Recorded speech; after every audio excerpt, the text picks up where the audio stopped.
Joy 2024 that's slated to begin in less than 2 days is shaping up to be one of the biggest gaming events in the entire year. Now, I've never been to a China Joy, unfortunately, but this shit is looking like a mini E3. On top of all of the PlayStation games, not just PlayStation games, but just all the game companies that's been announced is going to be there. Of course, Phantom Blade Zero, you got freaking Lost Soul Aside, which I didn't even know was a game, and that looks incredible, that I'm curious about. Astro, Bandai Namco is going to be there. Sega is going to be there with Sonic. I mean, it's shaping up to be one of the most insane gaming events of the year. But one thing in particular that stood out a few days ago for me was an interview by Soulframe where he was talking about Phantom Blade Zero. As you know, they're doing a world tour. They're going to have the demo available at China Joy. Then after that, it's going to be at the Tokyo Game Show, if I'm not mistaken. And before then, it was at the Bibli. I'm sorry if I'm pronounced that wrong. But he said something in particular that's kind of ruffled some feathers with some fans, and other fans are actually happy he said it. So, but I just want to give like a quick update, quick overview of what's going on, in particular for some of the games that you may care about at China Joy if you're in the States or not in China like I am. And also at the end of the video, I have a message to the community I wanted to mention. But again, that's only if you're part of the community. I know a lot of the time these videos reach people that's brand new that don't know me. Please still watch it, but the ones that's been watching me for a while, I got a few words I need to say towards the end of the video. But for now, let's get into this China Joy. Now over here on Twitter, one of the best accounts that I follow for game updates is Zuby Tech. Please give him or her or follow, I'm not quite sure. Anyway, but he put a list out of the PlayStation announced its lineup for China Joy 2024, the PlayStation China Hero Project. Now, I went down a rabbit hole trying to understand, like, this has been something that's been ongoing for, I guess, smaller teams, smaller devs that's in game development. I guess kind of like PlayStation Dreams maybe, but just for China. Again, I'm not 100% sure, and I don't have time to do a lot of research. I'm trying to get this video out, but either way, it's a game in particular that I didn't even know was a game. It looks like Final Fantasy, Devil May Cry, a little Stellar Blade, a game called Lost Soul Aside. Apparently that has a big update that's coming up, and I've been watching videos about this, and until I saw a trailer that was released 7 years ago, and the game is still not out. So that's a whole nother rabbit hole I was about to go down. It's going to take me 2 days to kind of figure out the history of what's going on. But if you're a Lost Soul Aside fan and you've been waiting for this game, please hit me with some lore down in the comment section below, because I'm definitely interested as a Final Fantasy fan, as a Final Fantasy 16 combat fan, as a newer fan, and this looks phenomenal. The graphics looks insane, so I'm curious to see what's going on with this. But apparently it's going to be at China Joy as well. And as for some of the first party games, of course, you know, Astro is coming out in September, so that one is definitely going to be there front and center. As you've seen in the B-roll now, they just put out a video of their booth that looks so E3 like. It's unbelievable, bro.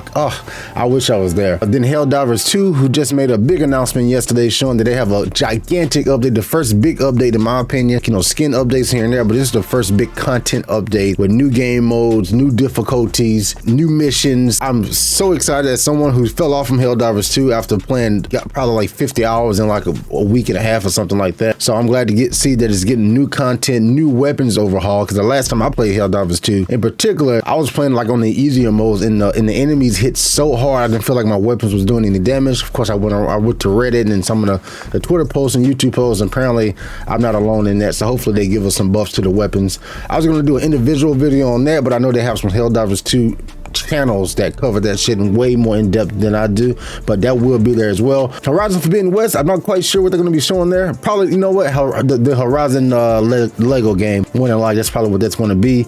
And they have Ratchet and Clank Rift Apart, one of my favorite games of all time. Why is that there? And in particular, the Sony presentation will be from the 26th to the 29th. So if anyone that's from China that's watching me that's going to be there, please join the community Discord, send some photos, man. I'll give you a freaking roll or something for a few days so you can post as many pictures as you would like. But yeah, it's very, very exciting, and I can't wait. And I know it's I know PlayStation will be at the Tokyo Game Show for the first time in like 5 years, which is probably where they're going to show the PlayStation 5 Pro, in my opinion, you know, as others has said. But I think the PlayStation Showcase is absolutely needed for us PlayStation fans right now. We need a injection of hype, you know, besides, you know, Astro that I'm super excited about as well. But fuck all that. This is what you came for. Phantom Blade Zero. I'll leave this article link down in the description below. This is from psu.com. This is what he said. This is Soulframe, by the way. From Software has made its name on making games that frustrate and challenge players, and it made the name over the course of multiple games and DLC expansions. As part of why the studio is so revered by players, and which is at least partially why, despite the frustration players feel in the new From Software game, they still buy whatever comes next from the developer. S Game, the studio behind the upcoming Phantom Blade Zero, sees that as a privilege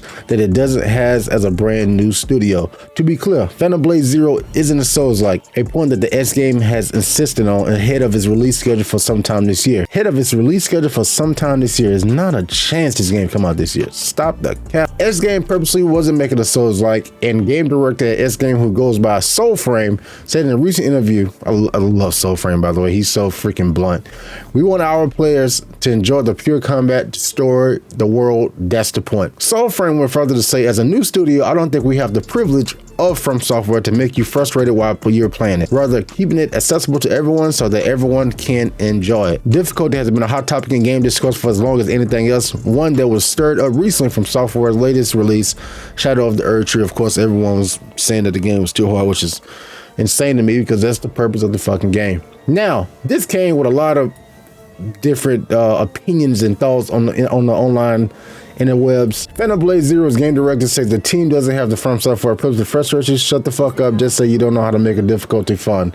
That's a lot of people saying, like, you know, the Liza P, you know, NeoWiz, that was a new studio. They didn't have that problem with Liza P, and countless other games that's made difficult games. People are saying that it's a cop-out, that they didn't know how to make their game fun, if they was going to make it difficult, so on and so forth. You know, the internet is always going to have their opinions.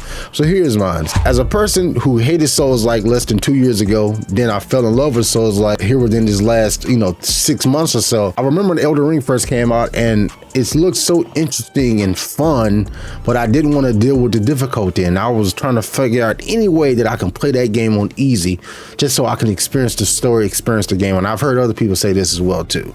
It wasn't until I finally got fed up enough to say, you know what, fuck it, I'm going to give it a shot.